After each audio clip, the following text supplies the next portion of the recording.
우리나라에 자살 예방센터가 아마 있는 것 같아요. 자살 예방센터가 있는데,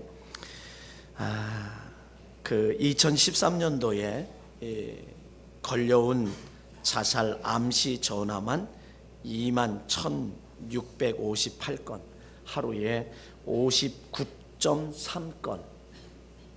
그러니까 엄청나게 많은 사람들이 이렇게 지금 죽겠다라고 하는 말.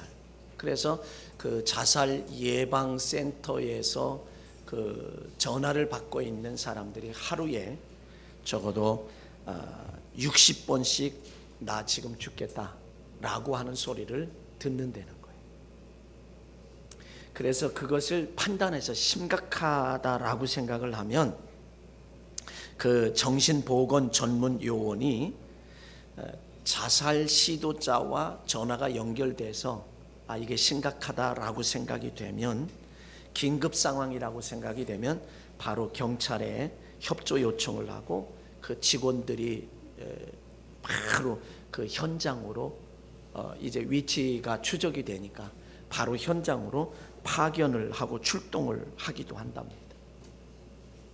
그래서 지난 2월 11일 날 오후 6시 강남구 논현동 서울시 자살 예방센터에 전화가 왔습니다. 그래서 이게 긴급한 상황이다라고 생각하고 경찰에 요청을 해서 그 정신보건 사회복지사 30대의 이모 씨와 이제 나모 씨 두 사람을 그 현장에 파견을 했어요. 현장에 파견을 했는데 29살 된 사람이, 29살 된 여성이 양손에 다 이렇게 그어서 피가 철철 흘리며 쓰러져 있는 것을 지나가는 행인이, 지나가는 사람이 신고를 해서 그 전화를 받고 두 사람이 파견됐고, 그래서 그런 사람들은 이제 입원 조치가 필요한가 아닌가 그런 것을 이제 상담도 하고 응급 입원 치료를 하기로 결정을 해서, 그리고 바로 응급 치료를 한 다음에 이 그 복지사들이, 정신 전문 이 복지사들이 상담을 해본 결과 나 살고 싶지 않다. 29살짜리가요. 살고 싶지 않다. 그래서 그 어머니에게 전화를 했답니다. 어머니에게 전화를 했더니 알아서 하라, 나는 모른다. 그리고 내팽겨치는 그런 일들이 일어났습니다. 요즘에 또 사회가 문제되는 것이 뭐냐면, 아파트들이 그렇지요. 2년 전세 가격으로 살아보고 그리고 나서 결정하라고. 근데 그것이 지금 2년 전에 이제 한 1, 2개월 후면은 2년 전에 약삭빠르게 시작했던 그것이 이게 사회의 그런 이슈가 되고 있고 사회의 문제가 되고 있습니다. 아마 앞으로는 점점 더 할 것이다라고 생각해요. 그런 일들이 많았으니까.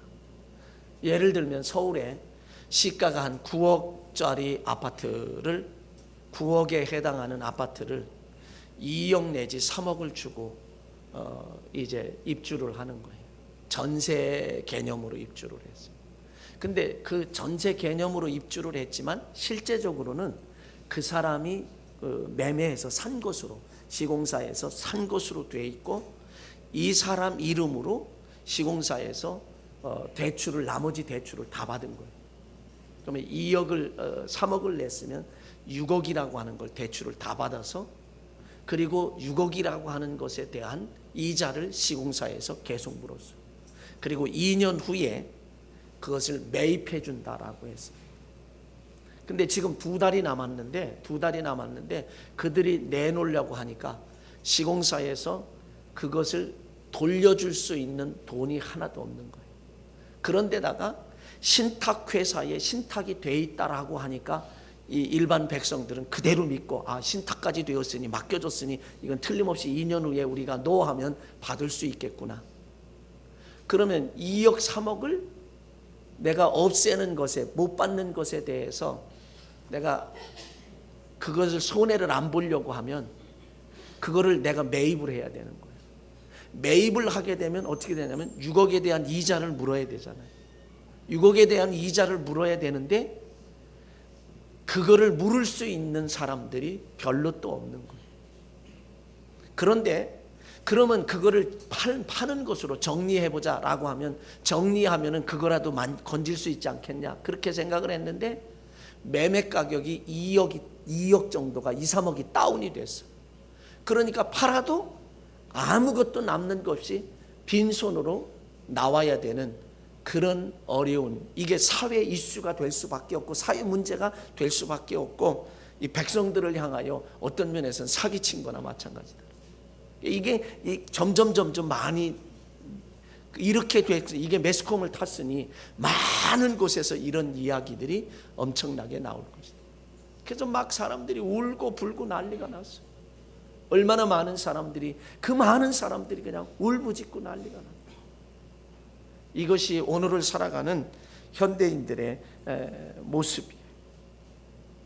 참 길에 나앉아야 하는, 그러면 아이들도 이 사실을 아니까 공부에 집중을 하지 못하고 그런 어려움을 겪고 있는 그런 모습.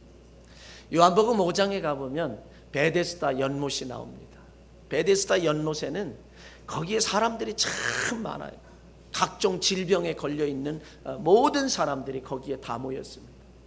왜냐하면 베데스다 연못에 가끔 천사가 내려와서 물을 움직이게 하는데, 그 물을 움직이게 할 때에 먼저 뛰어들는 사람이 치유가 되고 치료받고 건강을 회복할 수 있다라고 하는 그 희망 때문에 거기에는 각색 병자들이 질병 때문에 고통을 당하고 어려움을 겪는 많은 사람들이, 오늘날 이 현대 최첨단 과학의 시대를 살아가는 오늘의 시대에 바로 이 베데스다와 같은 연못이 필요하다라고. 근데 지금도 모든 이 세상에 살아가는, 이 세상을 살아가는 모든 사람들이 그거를 희망하고 살아가고 있다는 거예요. 이렇게 많은 사람들이 어려움을 겪고 고통을 당하고 있는 것이 바로 오늘의 현실이다. 인생을 살다 보면 각종 문제가 있죠. 어떤 사람은 가정의 문제, 자녀의 문제, 부모의 문제, 고부간의 문제, 이제 부모와 자녀와의 문제, 형제와의 문제, 이웃과의 문제, 친구 간의 문제, 노사 간의 문제, 뭐 이런 일들이 우리에게 많이 있습니다. 그래서 오늘의 이런 시대, 오늘의 시대를 그 현대인들이 그래서 아주 어렵고 힘겹게 살아가고 있다라고 하는 것은 사실에 우리 주변에 봐도 다, 우리들도 그렇고 사실 그런 모습을 우리는 가지고 있다라고 하는 거죠.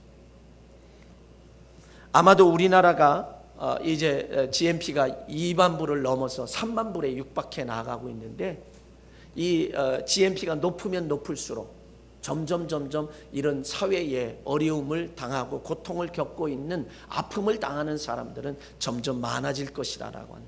점점 이게 GNP가 올라갈수록 삶이 좀 나아지고 삶이 좀 좋아지고 좀 이래야 되는데 더 고달파지는 그런 세상이 우리에게 다가올 수도 있다는 거지. 오늘 본문에서도 보면 정말 얼마나 기쁘고 즐거운 결혼식입니까? 오늘 본문에도 보면 결혼식이 있어요. 참 기쁘고 즐거운 결혼식이 있어요. 근데 그 기쁘고 즐거운 결혼식에 포도주가 떨어졌어요.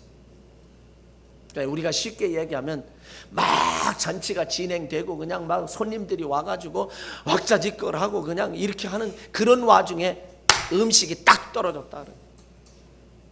음식이 딱 떨어졌다. 그러면 이 주인으로서, 그 결혼식 하는 그 주인으로서 얼마나 답답하겠냐. 얼마나 당황이 되고. 이것은 어떤 면에서 보면 단편적이긴 하지만 우리의 인생의 문제도 이럴 수 있다는 거죠. 그런데 마침 거기에 예수님도 초청을 받았고, 예수님 제자도 초청을 받았고, 예수님의 육신의 어머니 마리아도 초청을 받았다는 거예요.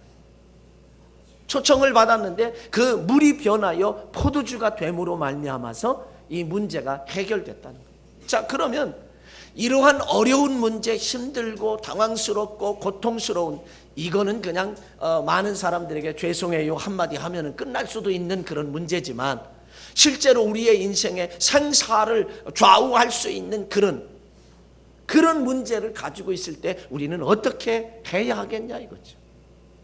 그래서 오늘은 그러면 어떻게 이 문제를 해결했는가라고 하는 그 지혜를 얻고자 합니다. 다시 말하면 교훈을 받기를 원하고, 어떻게 해결했는지 그 비결을 받기를 원하고, 어떻게 해결했는지 그 방법 알기를 원하고, 어떻게 해결했는지 그 길을 좀 한번 우리는 알고자 한다라고 하는 것이 오늘 말씀을 생각하고자 하는 거예요. 어떻게 해결했을까요? 첫째는요, 마리아의 믿음으로 말미암아 해결된 줄로 믿습니다. 마리아의 믿음으로 해결됐다. 여러분 한번 5절을 한번 다시 한번 읽어보실까요? 5절. 5절을 읽어보시면 그렇게 말합니다. 같이 읽습니다. 시작. 그의 어머니가 하인들에게 이르되 너희에게 무슨 말씀을 하시든지 그대로 하라 하니라. 너희에게 무슨 말씀을 하시든지 그대로 하라. 왜요? 예수님의 어머니가 포도주가 딱 떨어져서 문제가 생기니까 예수에게, 육신의 아들인 예수에게 가서 아들아, 이 집에 포도주가 떨어졌다. 어떻게 하느냐? 그랬더니 그 아들인 예수님이 뭐라고 얘기했냐면 아직 내 때가 안 됐습니다. 자기의 때가 안 됐다 이거예요. 그 소리를 듣고도 때가 안 됐다라고 하는, 이거는 불가능하다라고 하는 그런 상황임에도 불구하고 이 어머니 마리아 보세요. 하인들에게 갔어요. 하인들에게 가서 뭐라 그랬냐면 무슨 말씀을 하시든지 그대로 행하라. 그러니까 지금 그 내 때가 안 됐다라고 하는 그 상황 속에서라도 불가능을 본 것이 아니라 가능을 봤다는 거죠. 아마 할 거다라고 하는 걸 믿었다 그런 얘기죠. 그 믿음이 결코 물이 변하여 포도주 되게 함으로 잔치집에 결혼식의 문제가 해결되는 그런 역사가 나타나게 되었다라고 하는 것. 여러분 마가복음 5장에 가보면 회당장 야이로의 딸에 대한 얘기가 나요. 당시의 회당장으로서는요, 그 예수님을 인정 안 했죠. 예수님을 인정 안 했기 때문에 그곳에 예수님에게 간다는 것은 불가능한 일이에요. 그런데 회당장이 야이로가 예수님을 찾아가요. 예수님을 찾아가서 뭐라고 얘기했느냐? 내 딸을 좀 고쳐달라. 그리고 함께 갑니다. 예수님이 함께 동행하다가 중간에 일이 있었고요. 그리고 동행을 하다가 자기 집에서 누가 왔느냐? 사람이 왔어요. 당신 딸이 죽었습니다. 이제 희망이 없다는 거죠. 죽었으니까 선생님 그만 괴롭혀요. 그 소리를 들은 예수님께서 하시는 말씀이 뭐라고 하느냐? 두려워하지 말고 믿기만 하라. 두려워하지 말고 믿기만 하라. 지금 죽었어요. 사람의 생각은 어떤 생각을 가지고 있느냐? 살았으면 혹시 예수님이 오셔서 살릴 수 있다라고 생각하는데 죽었단 말이죠. 그러니까 희망이 없다라고 생각하는 거예요. 선생님 그만 괴롭혀라 이런 얘기요. 그 소리를 들은 예수님이 두려워하지 말고 믿기만 하라. 믿기만 하라. 믿기만 하라. 두려워하지 말고 믿기만 하라는 거예요. 그러면서 예수님의 믿음을 강조하는 거예요. 또 12의 혈우증을 앓았던 여인에 대한 얘기도 나오잖아요. 12의 혈우증을 앓았던 여인이 뭐 의사도 찾아가고 다 했지만 치료받지 못해. 그래서 그가 이제는 어쩔 수 없는 그런 상황 속에 그 생활은 피폐해져 가고 건강도 점점점 악화되고 심각한 상황에 이르렀을 때에 그 여인이 예수님에 대한 소문을 듣고 예수님의 옷이라도 만지면 낫겠다라고 하는 그 믿음, 낫겠다, 구원을 받으리라고 하는 생각을 가지고 그의 손에 예수님의 옷자락에 손을 대니 병이, 혈우 근원이 딱 끊어져서 치료가 됐다는 거죠. 이 믿음이라고 하는 것, 예수님께서 강조하신 게 뭐예요? 두려워하지 말고 믿기만 하라고 하는 이 말씀, 오늘 우리에게 그 믿음을 강조해 주고 있다는 거죠. 바로 이 믿음이 문제를 해결했다는 거예요. 그래서 우리는 찬송을 불렀습니다. 믿음이 이기네, 믿음이 이기네, 주 예수를 믿음이 온 세상 이기네. 믿음이 이긴다는 거예요. 믿음이 온 세상 이긴다고 우리는 찬송을 했고요. 또 544장 4절에 가면 믿으면 되겠네. 믿으면 되겠네. 복음성가에서도 보면 할 수 있다 하시니는 나의 능력 주 하나님 의심 말라 하시고 물결이를 걸라 하시네. 믿음만이 능력이라 하시네. 믿음만이 능력이라. 예. 그래서 이 엄청난 문제를 해결한 것은 바로 믿음이다라고 합니다. 마리아의 믿음. 여러분 마가복음 2장에 가보면 또 이런 얘기가, 어떤 중풍병자를 4사람이 침대채 들고 와서 가버나움에 계신 예수님 앞에 왔어요. 예수님 앞에 왔는데 사람이 너무 많아서 들어갈 수가 없어. 그러니까 이 사람들이 포기할 수가 없어서 지붕에 올라가 이제 귀화장을 다 드러내고 예수님 앞으로 달아내려요. 근데 그 마가복음 2장 5절에 가보면 예수님이 저희의 믿음을 보시고 저희의 믿음을 보셨다는 거예요. 예수님은 저와 여러분의 믿음을 보시는 줄 믿으시기 바랍니다. 예? 우리의 믿음을 보신다 그런 얘기. 그리고 뭐라고 얘기했냐? 내 죄사함 받았느니라. 죄사함의 문제를 먼저 해결해 주셨습니다. 그리고 나서 나중에 뭐라고 말씀을 하셨느냐면 죄사함 받았다라고 그렇게 말씀하신 후에 일어나 내 상을 가지고 집으로 가라. 그렇게 축복을 선포했어요. 축복의 선포를 하게 되니까 그가 일어나 곧 상을 가지고 모든 사람 앞에서 나가거늘 그들이 다 놀라 하나님께 영광을 돌렸다라고 이렇게 말합니다. 누구의 믿음이요? 저희의 믿음을 보시오. 우리 오늘 우리의 삶 속에서 관건은 뭐냐? 믿음입니다. 믿음이다. 그래서 참으로 여기에 마리아의 믿음은 실로 대단한 것이죠. 육신의 아들인 예수께서 해결하실 줄로 믿고 그렇게 말한, 내 때가 안 됐습니다. 아예 안 됩니다. 아예 못합니다. 그렇게 이야기해도 할 줄로 믿는 그 믿음, 해결될 줄로 믿는 믿음, 어떻게 하든 어떻게 할 줄은 모르지만 어쨌든 방법으로 해결할 것이다 라고 하는 그런 생각을 가지고 하인들에게 그렇게 이야기하는 거죠. 오늘 우리 주님께서는 마리아와 같은 믿음을 우리에게 요구하십니다. 그래서 우리는 오늘 기도하기를, 주님 마리아와 같은 믿음을 주옵소서. 네? 마리아 믿음이라고 하는 건 내가 믿고 싶다고 해서 믿어지는 게 아니에요. 네? 내가 믿고 싶다고 해서 믿어지는 게 아니라. 그래서 한 말씀이 위로가 되는 것은 뭐냐면 로마서의 8장에 가보면 이런 말씀, 육신의 생각은 사망이요 영의 생각은 생명과 평안이니라. 우리 영의 생각이라고 하는 것 얼마나 귀하고 중요한지 모릅니다. 또 하나는 뭐냐면 생각해 볼 때 마리아가 예수에게 포도주가 떨어졌다라고 말했다는 거죠. 그것이 문제를 해결한 거예요. 포도주가, 이 가정에 포도주가 떨어졌다. 그리고 말했어요. 말했다는 얘기는 아뢰했다는 얘기고, 아뢰했다는 말은 다른 말로 기도했다는 거예요. 요청을 했다는 거예요. 부탁을 했다는 거예요. 간절히 부르짖었다라고 하는 그런 의미에서 살펴볼 수 있다라고 하는 거예요. 자, 여러분 3절 한번 보십시다. 3절 말씀 우리 함께 보겠습니다.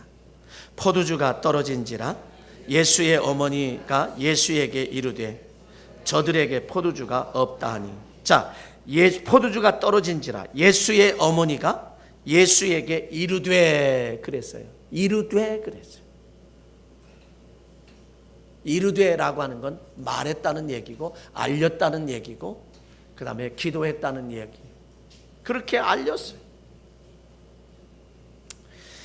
그렇게 알리게 될 때에 물이 변하여 포도주 되는 이런 놀라운 은혜의 역사가 나타나게 됐다는 거예요.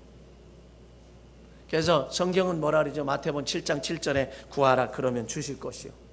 구하라 그러면 주실 것이요. 시편 50편 15절에 가보면 환난 날에 나를 부르라 내가 너를 건지리니.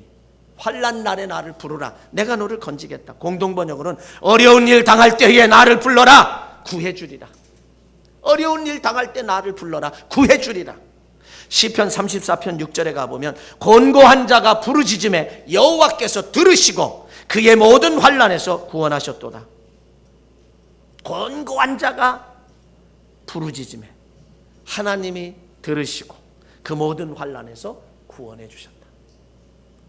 또 시편 34편 17절에 가보면 의인이 부르짖음에 여호와께서 들으시고 그의 모든 환난에서 건지셨도다. 여러분, 저와 여러분은 의인인 줄 믿습니다. 창세기 15장 6절에 가보면 아브라함이 하나님을 믿으니 그 믿음을 의로 여기셨다. 그러므로 우리는 의인이다. 하나님을 믿는 우리들은 의인이다라고 하는 거예요. 그래서 의인이 부르짖음에 하나님이 들으시고 그 모든 환난에서 건져주셨다.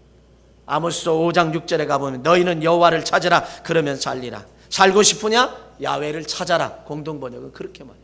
살고 싶으냐? 야훼를 찾아라. 그러면 살게 된다는 거예요. 그게 아모스 5장 6절의 말씀입니다. 여러분, 성경에서 보면은요, 다 하나님을 찾고 기도하고 아뢰고 그러는 가운데서 해결되는 일들이 많이 나와요. 누가복음 15장의 탕자의 비유에서 보면은 정말 쥐염 열매, 이 쥐염 열매도 먹을 수 없는 돼지밥인데 돼지밥도 먹을 수 없는 그런 비참한 신세가 되었을 때 아버지에게 찾아가잖아요. 아버지, 내가 하늘과 아버지께 죄를 얻었사오니. 그리고 아버지에게 찾아갔을 때 잔치하는 축복으로 해결되는 역사가 나타난 줄로 믿습니다. 열왕기하 4장에 가보면 선지자의 생도가 그만 오늘날로 얘기하면 신학생이 빚만 잔뜩 지고 죽었어요. 두 아들이 있는데 체주가 너 빚 못 갚으면 내 두 아들을 데리고 가겠다는 거예요.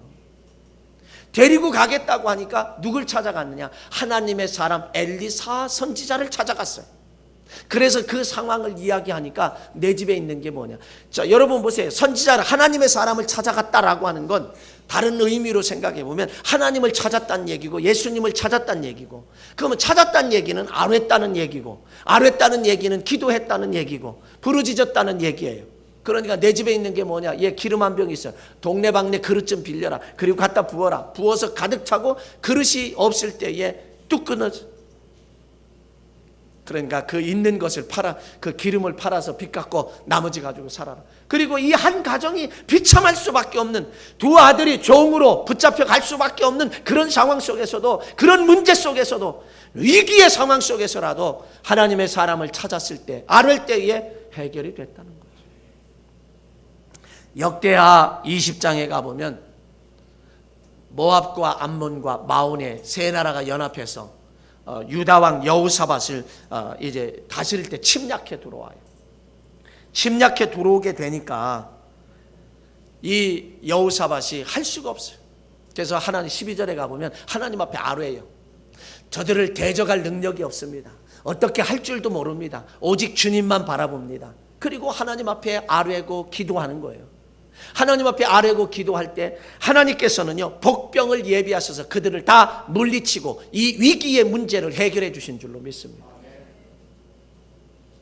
또한요, 열왕기하 19장에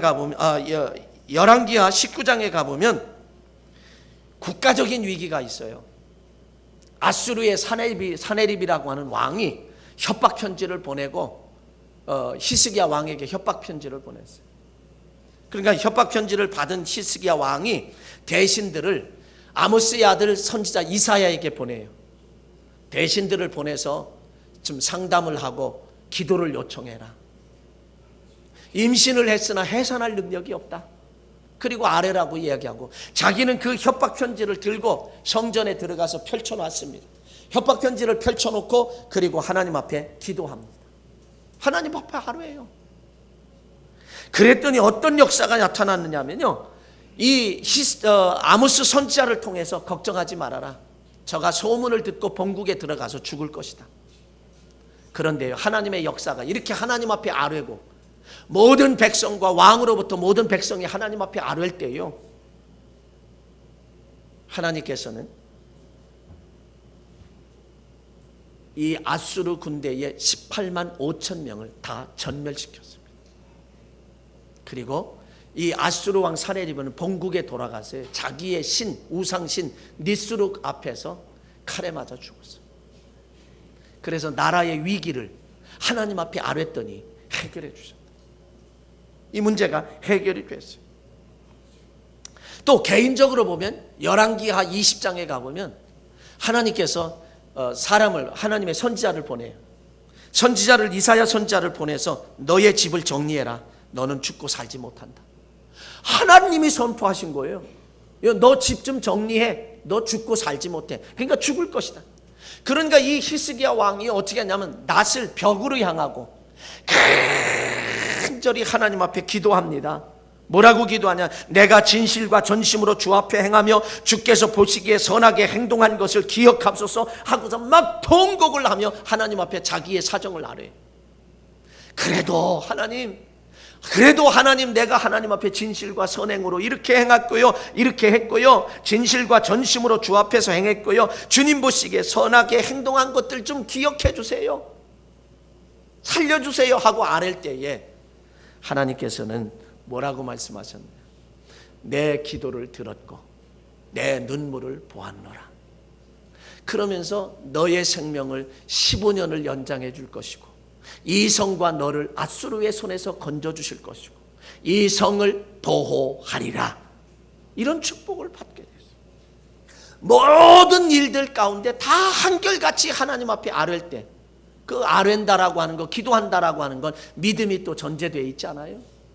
그래서 이 혼인잔치집에 포도주가 모자라는 이 위기, 이 문제, 이것이 마리아의 기도를 통해, 마리아의 믿음을 통해서, 그리고 마리아가 예수에게 아뢰물을 통해서 그것을 알리고 아뢰고 기도하고 부르짖고 간청하고 그럴 때에 해결하는 역사가, 그 위기에서 벗어나고 해결되는 역사가 나타났다라고 하는 거예요.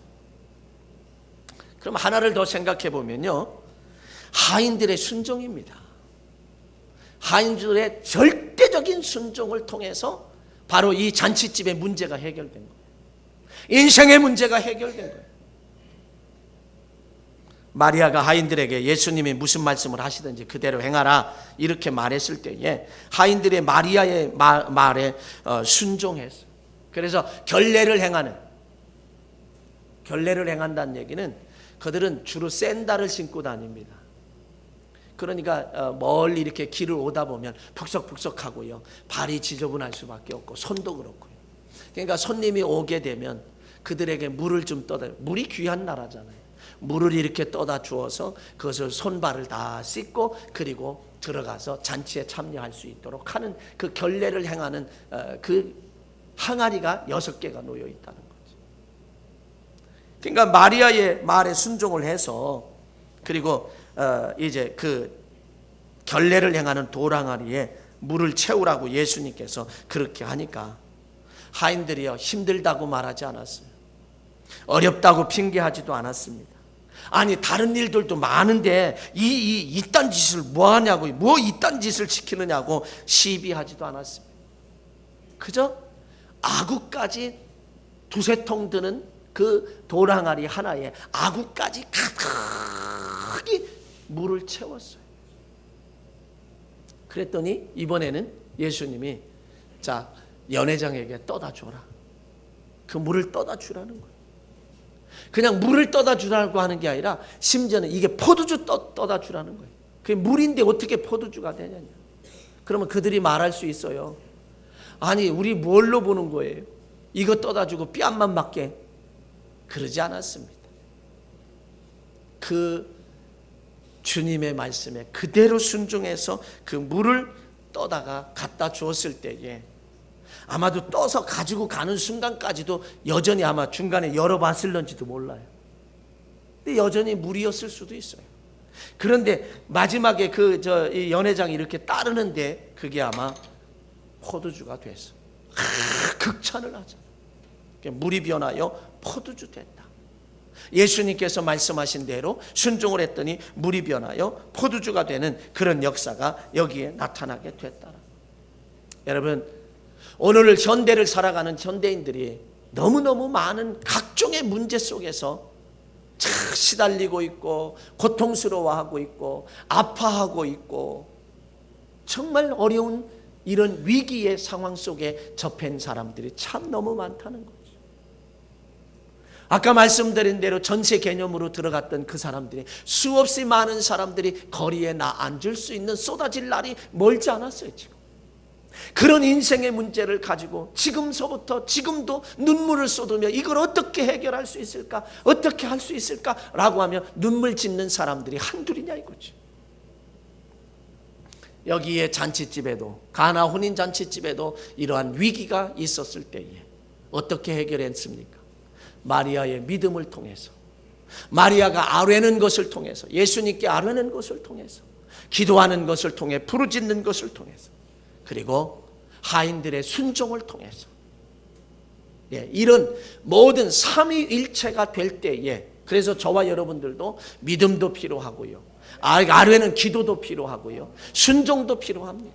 그럴 때에 이 가나 혼인잔치의 문제가, 위기가 해결되어졌다라고 하는 이 사실을 우리는 기억합니다. 우리는 분명하게 기억할 수 있는 것은 무엇이 되어야 되냐면, 하나님이 인생을 창조하신 목적이 뭐냐 그런 얘기죠. 저와 여러분을 창조하신 목적이 뭐냐? 사도행전 1장 28절에 있는 말씀에 가보면, 이제 하나님이 그들에게 복을 주시며 하나님이 그들에게 이르시되 생육하고 번성하여 땅에 충만하라, 땅을 정복하라, 바다의 물고기와 하늘의 새와 땅에 움직이는 모든 생물을 다스리라 하시니라. 우리에게 하나님은 창조해 주시고 우리에게 복 주시기 위하여 창조하신 줄로 믿습니다. 이게 하나님의 창조의 목적이에요. 근데 이사야서 43장 7절과 21절에 가보면 우리를 창조하신 목적이 더 나와요. 어떤 것이? 하나님의 영광을 받으시기 위해서, 그 다음에 하나님이 찬양을 받으시기 위해서. 사랑하는 성도 여러분, 저와 여러분이 마리아와 같은 믿음을 통해서, 마리아와 같은 하나님께 아뢰는 기도를 통해서, 하인과 같은 순종을 통해서 우리는 위기를 벗어나고 이 문제를 해결하고, 그러므로 하나님의 복 주시기로 약속하신 이 말씀대로 그 복을 받아서 하나님께 찬송하며 하나님께 영광 돌리는 복된 삶을 살아가실 수 있기를 주의 이름으로 간절히 축원합니다.